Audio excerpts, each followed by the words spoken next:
Living in debt is not about money, it's about lack of control.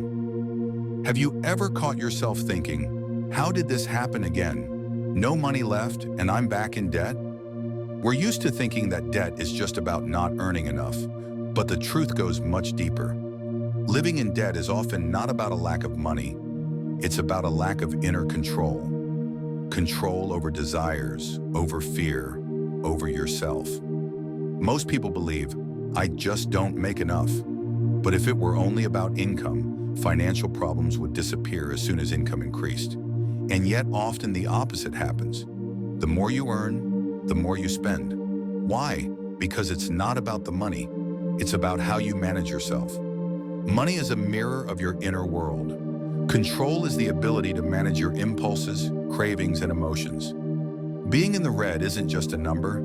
It reflects what's going on inside. We often spend not because we need to, but because we can't handle stress. We don't buy things. We buy feelings, peace, significance, a sense of control. Some spend on luxury to feel good enough.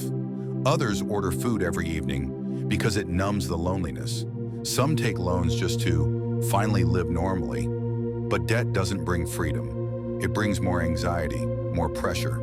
Debt is not only a financial trap, it's an emotional one. People who are always in debt often unconsciously seek pain. It's a mental script. I always owe something. I must pay. For love, for mistakes, for being who I am. Debt in that sense is not about numbers. It's about self-worth. You can earn good money and still be broke if you're running a hidden program inside that says, I don't deserve peace. I feel safer in chaos. Many people fear freedom because freedom requires responsibility. Living without debt means growing up, and that's terrifying for many. Financial independence isn't about millions in the bank. It's when you become the owner of your life, in your thoughts, in your body, in your wallet. It's when you stop being a victim of circumstances and start making choices, not out of fear, but from inner strength. You don't have to change everything overnight, but you can start. Start small.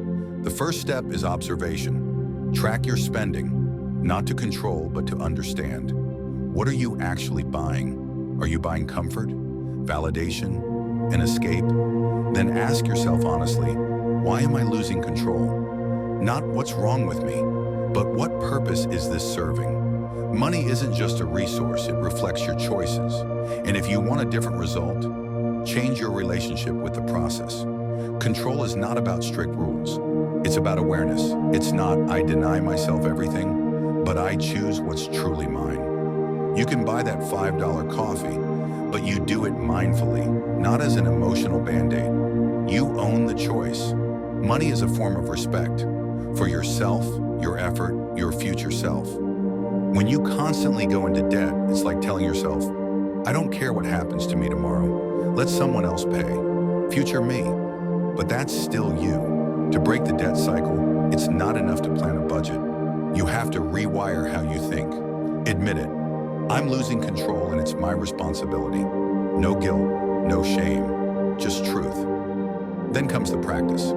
A simple financial diary, reviewing your expenses without judgment, pausing before purchases to ask, do I need this or am I soothing something? Small steps are powerful. They build new neural pathways and a new identity. Here's the real truth. You're not broke because you don't work hard enough. You're in debt because you're not managing what you already have. That can be changed, not through self-punishment, but through honest self-connection. Let me tell you a story. Oleg bought the latest iPhone on credit. He felt less than around his friends. The phone was his armor. 3 months later, overdue payments, stress, and shame. Not because he miscalculated, but because he tried to fill a self-worth hole with a purchase. But money can't heal wounds. You have to see them first. We often think, if only I had more money, everything would be different. Everything will change when you change. Then money will finally begin working for you. Control is maturity. It's respect. It's freedom. It's not about spreadsheets. It's about choice. Every time you spend, you're either moving closer to yourself or further away. Debt is a form of dependence, and dependence is escape. When you stop running, you start returning to yourself. And that's when true power appears. Not external power, but inner strength. Ask yourself honestly, what do I buy with borrowed money? And what am I really trying to get? Recognition, love, relief. Can I find those things another way? You can live in the positive, not because you're worthy or strong, but because you've stopped betraying yourself. If you're in debt, don't blame yourself, but don't comfort yourself either. It's